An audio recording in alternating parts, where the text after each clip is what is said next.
for example, he bought a property for $300,000. He's now his own mortgage. He makes those payments back to himself.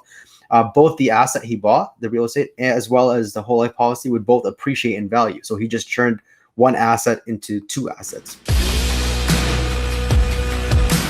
So let's just talk with the top deal story when it comes to commercial real estate investing and funding using your strategy. Can we start with the deal story? What was the outcome? And then we can kind of reverse engineer to how we got there. So what's the best one for one of your clients when it comes to financing commercial real estate with your strategy? Yeah, definitely. So, just to be clear, there's many ways that you could use this. One of the most recent ways that I remember that I recently worked on, I think that was the best, was client sold one of his properties. He had about $400,000 in cash, and then he bought a single premium whole life policy. That's like a one-time payment whole life policy. It doesn't require any more payments after that. And then he instantly had about $375,000 in cash value. And he also had life insurance at this point above $580,000. So now he could essentially buy commercial real estate or residential real estate up to $375,000. And then that number keeps growing every year. So let's just say, for example, he bought a property for $300,000. He's now his own mortgage. He makes those payments back to himself. Both the asset he bought, the real estate, as well as the whole life policy would both appreciate in value. So he just turned one asset into two assets. That's one story that I've recently worked on. Okay, make sure I unpack that. It sounds kind of cool. So he sold, had cash of $400,000. So Yes. he purchased a whole life insurance policy. After fees or closing costs or whatever, it's worth $375 is the cash value. Yes. Although the life insurance, if you were to die the next day, it would pay $875, all tax free. Yeah. And then that $375, he can get a loan to go buy another real estate asset or up. Yes. Am I following? Did I miss anything there? Yeah. The only thing is that the death benefit was $580,000. Oh, $580. Okay, I missed that one. Okay.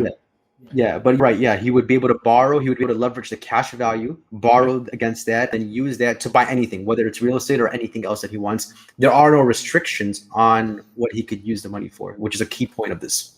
Okay, what are the restrictions? There are no restrictions.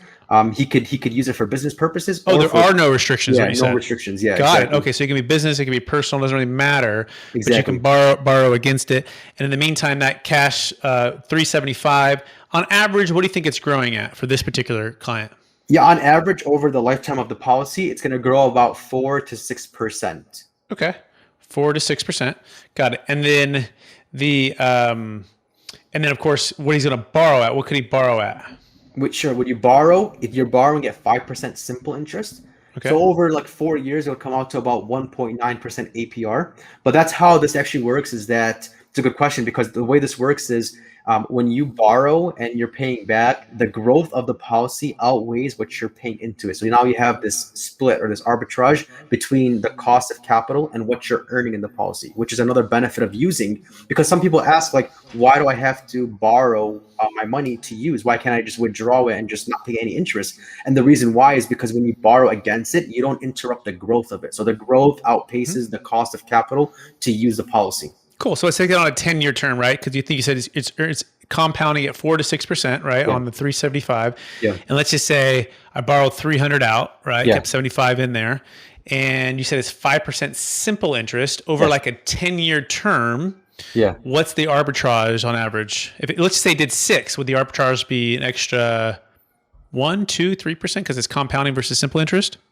Yeah, I wish I knew this right off the top, but usually I would compare the cost of the loan as it accumulates versus the cost versus the growth of the policy. But typically, yeah, we could see that 2 to 3% arbitrage, the difference in between the cost of the loan versus how much it gained over time. Got it. Okay, so 2 to 3% difference as the arbitrage, and then I wonder too.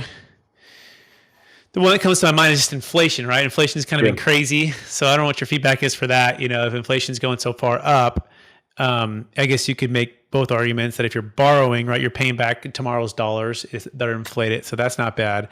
But if you're at 4.4 to 6, like the opportunity cost, right, of that 400,000 into something that's producing, let's say 6, 7, 8%.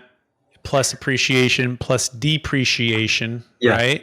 Yes. So give us the argument or the counter to that to say, I'm like, hey, I could take this 400 and put it as a down payment, Mm-hmm. or I could put it into the life insurance policy, borrow against it, and then put that as a down payment. Yeah. Am I capping if I'm only going 4 to 6 with no depreciation and no appreciation, right? It's just I'm capped out there. Yeah. What's the counter to that?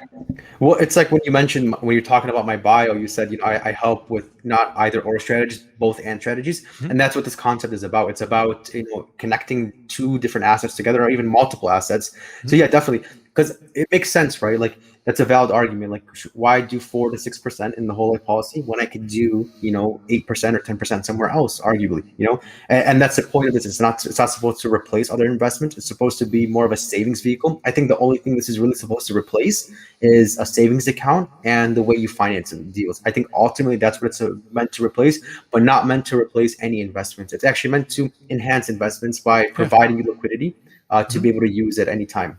Cool. No, I like it. I mean, the numbers I'd really have to see like 100 unit complex purchased when somebody did this versus borrowing from Fannie Freddie at, 3% or 3.25%, and 5-year fix. I'd like to see some case studies of like someone who's done this strategy for 10 or 20 years, right? And then like a side-by-side comparison of, hey, I borrowed from the bank, or I put it into the insurance policy and I borrowed here.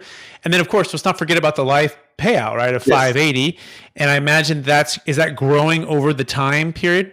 So, that's also growing in 10 years, what would the 580 life insurance payout be? It'll probably be around 700,000 in 5 years. And then how about 10 years? Let's see, 700,000. Probably it grows pretty exponentially. I want to say probably closer to 900,000. Okay. Yeah, and now of course that depends on your health, right, and your age and different things like that. Correct? Exactly. Yeah. So somebody who's 7 years old does this is going to be completely different than somebody who's 30 years old. Yeah. Right. The death benefit is entirely based off of age and health, as well as the initial contribution amount. Cool.